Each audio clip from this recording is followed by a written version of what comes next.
ہمارے ساتھ آپ نیگوسیشن کرو. وہ روس میں گئے, وہ تاجکستان گئے, وہ ازبکستان گئے, وہ پاکستان آئے, وہ انڈونیشیا گئے, وہ ملائیشیا گئے, وہ ترکی گئے, ہر جگہ, قطر گئے, کون سی جگہ جہاں نہیں گئے, اور انہوں نے ان کو یقین دلایا, اور ہر ملک نے ان کو یقین دلایا, یعنی ان کو مانا.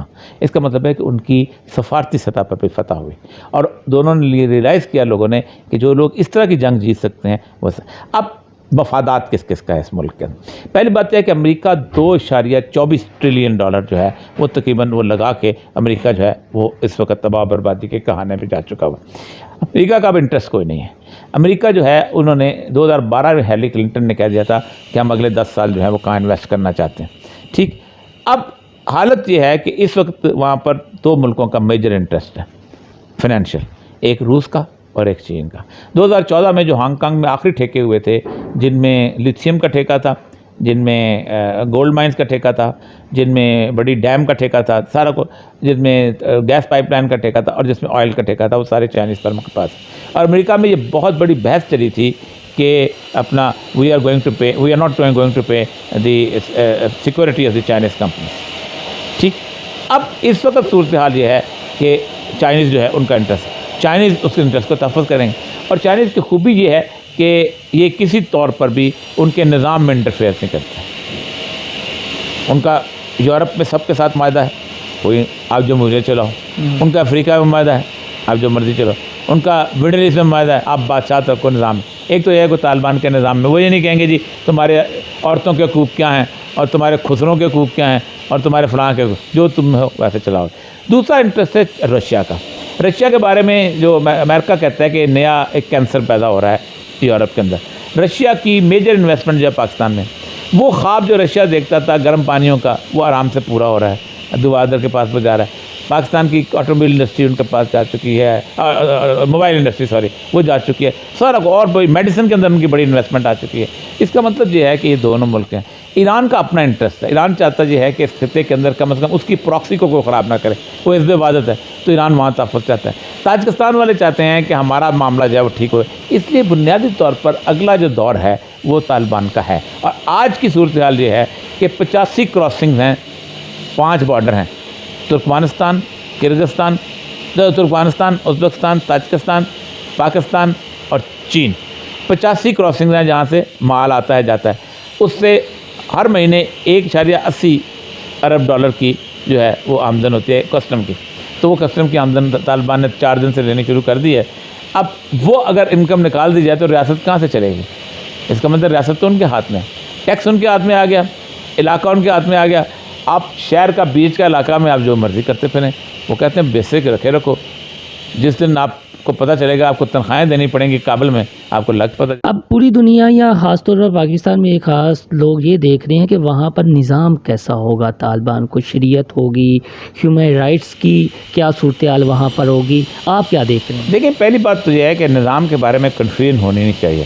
ہمارے ہاں یہ تصور کیا جاتا ہے کہ اسلام کا نظام جو ہے نافذ العمل نہیں رہا.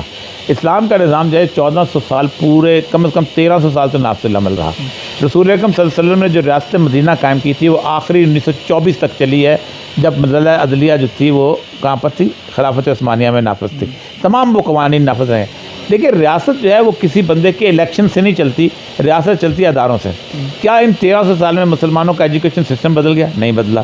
مسلمانوں کا اکنامک سسٹم بدل گیا؟ نہیں بدلا. مسلمانوں کی فارن پالیسی بدل گئی؟ نہیں بدلی. مسلمانوں کا پینل کوڈ بدل گیا؟ نہیں بدلا. مسلمانوں کے قاضی کی عدالتوں کا تصور بدل گیا؟ نہیں بدلا. یہ سارے قائم رہے, آخر وقت تک قائم ہے. اس کا مطلب اگر وہ نظام چلتا چلا آ رہا ہے تو اور جہاں تک جمہوریت کا تعلق ہے, ہیومن رائٹس کا تعلق ہے, وومن رائٹ, یہ تو 1905 کے بعد آئے ہیں.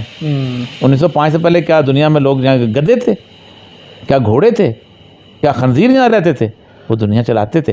آج بھی آپ مجھے یہ بتائیے, چین میں تو کوئی جمہوریت نہیں ہے, تو چین تو دنیا کی سپر پاور ہے.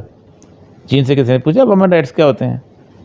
چین سے کسی نے پوچھا انسانی حقوق کی ڈیفینیشن کیا ہوتی ہے؟ ٹھیک. اس کے بعد آپ کا جو روس کے اندر بالکل اور طرح کا سسٹم ہے. اصل مسئلہ یہ ہے کہ وہ سمجھتے ہیں, طالبان نے جو آخری نیگوسیشن ہوئی تھی 1999 میں, انہوں نے کہا تھا ہم عورتوں کو تعلیم دینا چاہتے ہیں.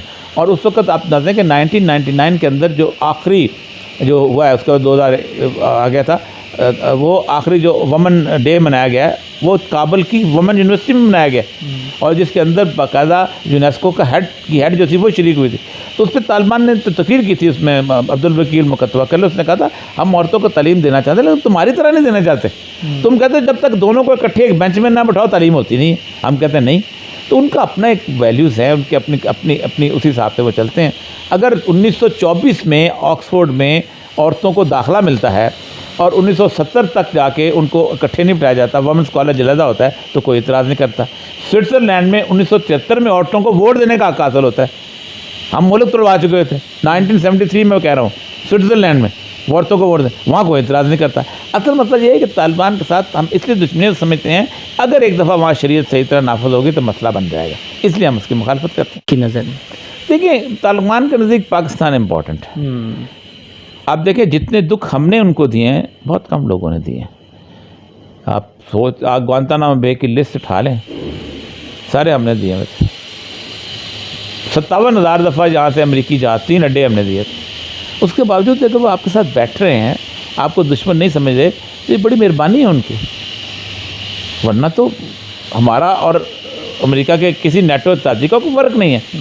اس کا مطلب یہ اس کی بنیادی وجہ ہے کہ ملا عمر کی ایک وصیت ہے کہ پاکستان کے ساتھ آپ نے تعلقات خراب نہیں کرنا۔ اوریہ صاحب کی باتیں سنی، افغانستان، پاکستان، چائنا اور دیگر جو خطے کی صورتحال بنی ہوئی ہے، گاہے بگاہے ان سے ملتے رہیں گے، رہنمائی لیتے رہیں گے۔ اللہ